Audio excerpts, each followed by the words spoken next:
जय हिंद। आज हम लोग समझेंगे कि अहमदिया समुदाय को गैर मुस्लिम क्यों घोषित करने का विवाद भारत में शुरू हो गया है, और ये समझेंगे कि अहमदिया मुसलमान आखिर है कौन, इस समुदाय का आखिर उदय कैसे हुआ है अहमदिया समुदाय का, और इसमें इसे गैर मुस्लिम घोषित करने का भारत में विवाद क्यों शुरू हो गया है। ठीक है, आइए आज हम लोग इसके बारे में समझते हैं डिटेल से। सबसे पहले हम लोग समझते हैं कि अहमदिया मुसलमान आखिर है कौन, और ये इसका ओरिजिनेट कहाँ से हुआ, इसका उदय कब हुआ, क्या जिस समय इस्लाम का उदय हुआ था क्या उसी समय अहमदिया मुसलमान का उदय हुआ था, या अहमदिया मुसलमान उसके बाद का उदय हुआ, उसके बाद उदय हुआ। और इसमें अभी का जो करंट इशू जो चल रहा है कि आखिर इसे गैर मुस्लिम क्यों घोषित किया जा रहा है, इसके बारे में आज हम लोग समझेंगे डिटेल से। सबसे पहले हम लोग समझते हैं कि अहमदिया मुसलमान आखिर है कौन और इसका उदय कब हुआ। देखिए, अहमदिया समुदाय, देखिए सबसे पहले तो ये समझिए कि अहमदिया समुदाय जो है, लोग स्वयं को मुसलमान मानते हैं। ठीक है, और ये कहते हैं कि हम भी मुसलमान हैं, परंतु जो इसके अतिरिक्त जो मुस्लिम जो वर्ग है, इसे मुसलमान मानने के लिए बिल्कुल तैयार नहीं है। ठीक है, और देखिए जो अन्य मुस्लिम हैं वो बोलते हैं कि अहमदिया मुसलमान नहीं है, जबकि अहमदिया मुसलमान बोलते हैं कि हम लोग भी मुसलमान हैं।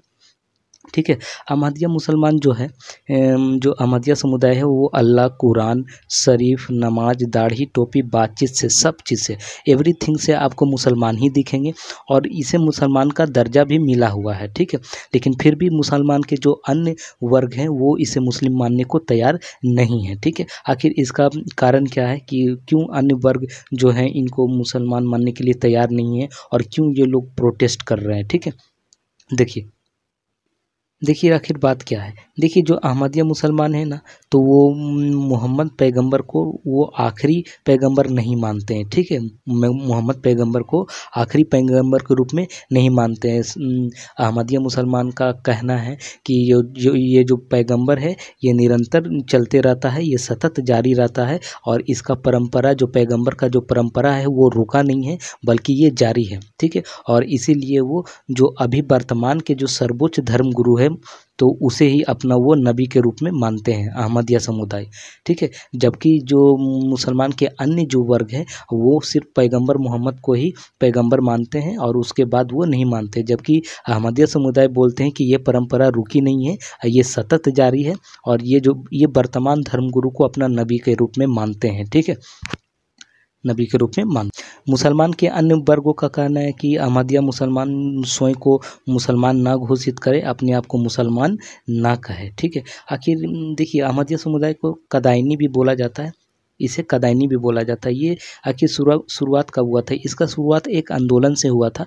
एक आंदोलन हुआ था 23 मार्च 1889 को एक आंदोलन हुआ था। ठीक है, 23 मार्च 1889 को एक आंदोलन हुआ था, और इस आंदोलन के जो हेड थे वो मिर्ज़ा गुलाम अहमद थे, यही लीड कर रहे थे इस आंदोलन को। ठीक है, इस आंदोलन को मिर्ज़ा गुलाम अहमद, देखिए ये मिर्ज़ा गुलाम अहमद है। ठीक है, और ये खुद को 1891 में खुद को मसीहा घोषित कर दिए थे, और यही अहमदिया आंदोलन को शुरू भी किए थे। और अहमदिया आंदोलन के लोग मिर्ज़ा गुलाम अहमद को ही अपना नबी मानते हैं। ठीक है, इसे ही अपना धर्मगुरु और नबी मानते हैं, और यही अहमदिया आंदोलन भी शुरू किए थे, और ये खुद को 1891 में मसीहा घोषित कर दिए थे। ठीक है, और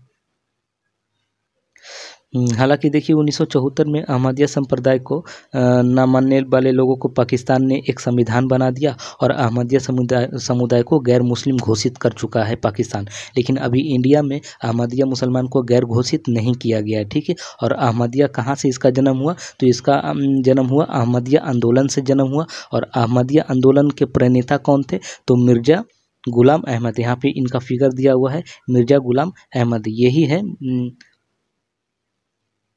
और यही इसके संस्थापक भी हैं। ठीक है, मिर्ज़ा गुलाम अहमद।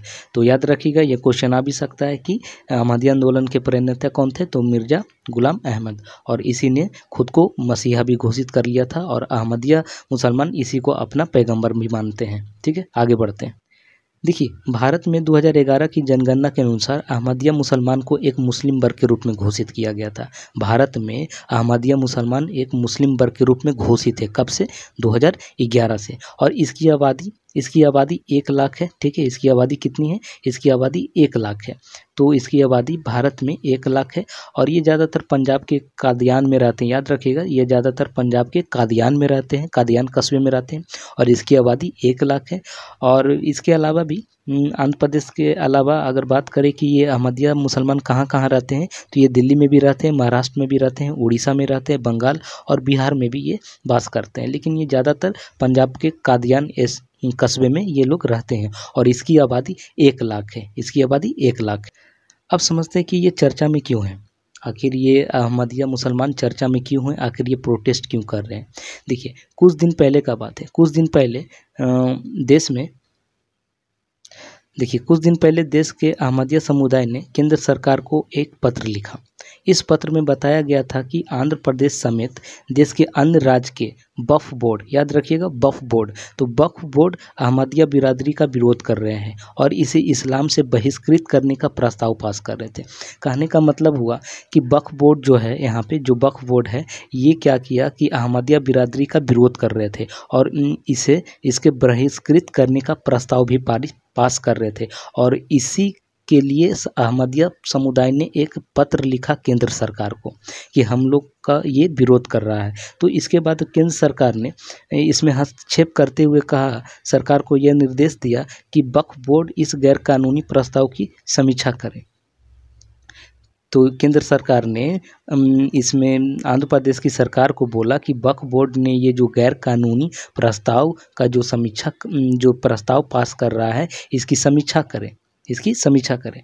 समझते हैं, यहाँ पे केंद्र सरकार ने बोला कि वक्फ बोर्ड को अहमदिया समुदाय के समेत किसी भी धार्मिक पहचान करने के ना तो जिम्मेदारी दी गई है और ना उसके अधिकार क्षेत्र में। देखिए, सही बात है, वक्फ बोर्ड को ये क्या अधिकार है कि कोई भी मुस्लिम को वो गैर मुस्लिम घोषित करे। लेकिन वक्फ बोर्ड यहाँ पे क्या कर रहा है, अपने मन से, जबकि उसके दायरे में भी नहीं आता, उसके अधिकार क्षेत्र से बाहर का बात है। केंद्र सरकार ने चेतावनी भी दी है कि आप ऐसा बिल्कुल ना करें, वक्फ बोर्ड आप बिल्कुल ऐसा ना करें कि आपका कोई हक नहीं है कि किसी भी समुदाय को आप गैर मुस्लिम घोषित कर दें और ये अब आपके अधिकार क्षेत्र में भी नहीं आता है।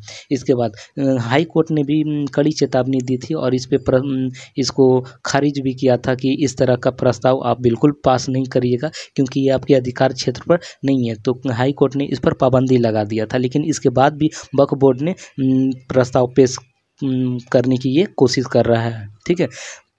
देखिए, आंध्र प्रदेश के वक्फ बोर्ड ने फरवरी 2012 के एक पुराने फतवे के आधार पर एक प्रस्ताव पारित किया जिसमें राज्य के काजियों से कहा गया कि वह अहमदिया समुदाय के लोगों के निकाह ना करवाए क्योंकि वे मुस्लिम नहीं है। इस फतवे को अहमदिया समुदाय ने हाई कोर्ट को चुनौती दी और कोर्ट ने इस प्रस्ताव को स्थगित कर दिया। इसके बाद भी वक्फ बोर्ड ने फरवरी 2023 यानी कि इस साल दोबारा प्रस्ताव को पेश किया। इसके बाद वक्फ बोर्ड ने अहमदिया समुदाय के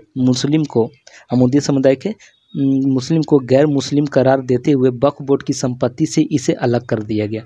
देखिए, समझिए, देखिए वक्फ बोर्ड क्या किया था, 2012 में एक फतवा जारी किया था। एक फतवे के आधार पर वो बोला कि राज्य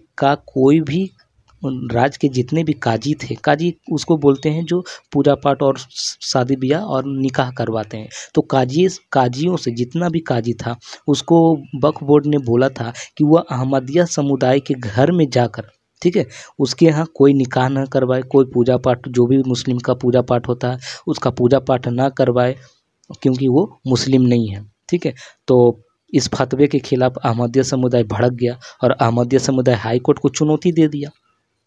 तो हाई कोर्ट को भी लगा कि अरे ये तो गलत है, तो हाई कोर्ट ने भी इस प्रस्ताव को स्थगित कर दिया। लेकिन देखिए, 2012 में भी फतवा जारी किया था वक्फ बोर्ड ने और देखिए इस साल भी 2023 में भी दोबारा से प्रस्ताव को पेश किया गया, ठीक है। और देखिए वक्फ बोर्ड की संपत्ति से भी इसको अलग कर दिया गया। ये लोग देखिए यहाँ पे धरना प्रदर्शन कर रहे हैं, यहाँ पे आंदोलन कर रहे हैं कि हमें वक्फ बोर्ड की संपत्ति से बाहर कर दिया गया, हमें गैर मुस्लिम घोषित करने की कोशिश की जा रही है। इस पर सरकार क्या स्टैंड लेती है आगे देखने वाला बात होगा। देखिए, ये लोग को कादियानी भी बोला जाता है, अहमदिया को कादियानी भी बोला जाता है। इस्लाम की मूल अवस्था में देखिए ये लोग वक्फ बोर्ड क्या बोलते हैं, वक्फ बोर्ड का कहना है कि ये लोग इस्लाम की मूल अवस्था में विश्वास नहीं रखते हैं, ठीक है।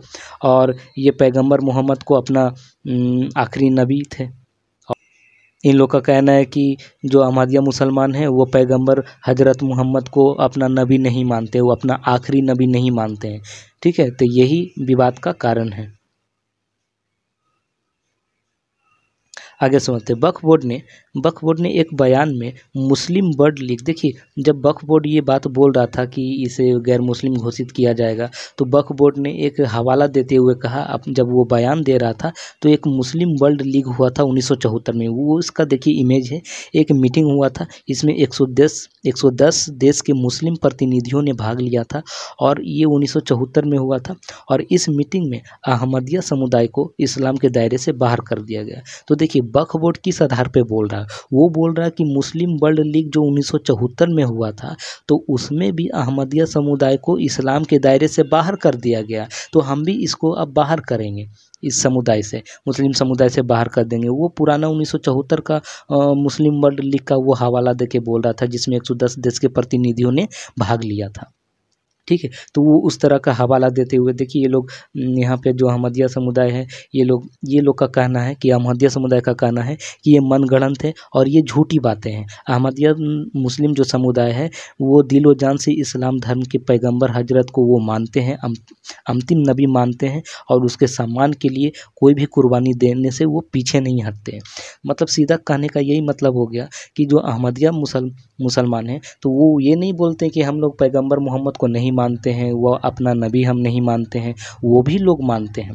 और ये झूठा इल्ज़ाम लगाया जा रहा है कि अहमदिया मुसलमान मोहम्मद पैगंबर को नहीं मानते हैं, जबकि अहमदिया समुदाय का कहना है कि हम लोग मानते हैं और हम लोग इसके सम्मान के लिए हम कोई भी कुर्बानी देने से पीछे नहीं हटते हैं। हर अहमदिया हार्दिक और इस्लाम के कर्तव्यों का पालन भी करता है। ये लोग का कहना है कि हम लोग हर कर्तव्यों का पालन भी करते हैं और ये सच्चे दिल से विश्वास भी करते हैं। ठीक है, लेकिन इसके बाद भी देखिए वो लोग जो अन्य मुस्लिम समुदाय है उसके बाद भी इसे समझिए कि गैर मुस्लिम और इस पे झूठा आरोप लगाने की कोशिश कर रहे हैं और ये बोल रहे हैं कि ये मनगढ़ंत और झूठी बातें हैं। अहमदिया समुदाय दिलो जान से वही बात है, वही बात यहाँ पे लिखा हुआ, ये भी कोई भी कुर्बानी से पीछे नहीं हटने को तैयार है। बोल रहे कि हम कोई भी कुर्बानी से पीछे थोड़ी हटते हैं, हम लोग भी मुसलमान हैं। ठीक है, तो यही बात है। ठीक है, बात मुद्दा यही है कि देखिए आखिर इस बात का पूरा कंक्लूजन क्या हुआ। पूरा कंक्लूजन यही हुआ कि जो अहमदिया समुदाय के अलावा जो अन्य मुस्लिम वर्ग है वो 1974 का वो जो मीटिंग हुआ था मुस्लिम लीग का, उसका हवाला देते हुए बोल रहे कि ये तो मुसलमान है ही नहीं, वहाँ तो 1974 में इसे खारिज कर दिया गया था, मुसलमान के दायरे से अहमदिया को बाहर निकाल दिया गया था। तो वही मुद्दा अभी ये तूल पकड़ लिया है। ठीक है, और अभी यही लोग धरना प्रदर्शन पे यहाँ पे बैठे हुए हैं और ये लोग अपने हक की मांग कर रहे हैं कि हमें मुस्लिम समुदाय से बाहर नहीं निकाला जाए, हम लोग भी यहाँ पे मुस्लिम समुदाय ही हैं और हम भी मोहम्मद पैगंबर को मानते हैं। ऐसा नहीं है कि हम लोग मोहम्मद पैगंबर को नहीं मानते हैं, लेकिन वो लोग ज़बरदस्ती बोल रहे कि नहीं आप लोग मुस्लिम हो ही नहीं, दिखने से क्या होगा, सिर्फ दाढ़ी और लिबास से थोड़ी कोई मुस्लिम हो जाता है। ठीक है, तो यही यहाँ पे वो ये मुद्दा उभर कर आया है सामने। और देखिए यहाँ पे पाकिस्तान जो है, पाकिस्तान पहले ही कानून पास करके अहमदिया समुदाय को मुस्लिम समुदाय से बाहर कर चुका है। ठीक है, आए दिन यहाँ पे प्रोटेस्ट होते रहता है।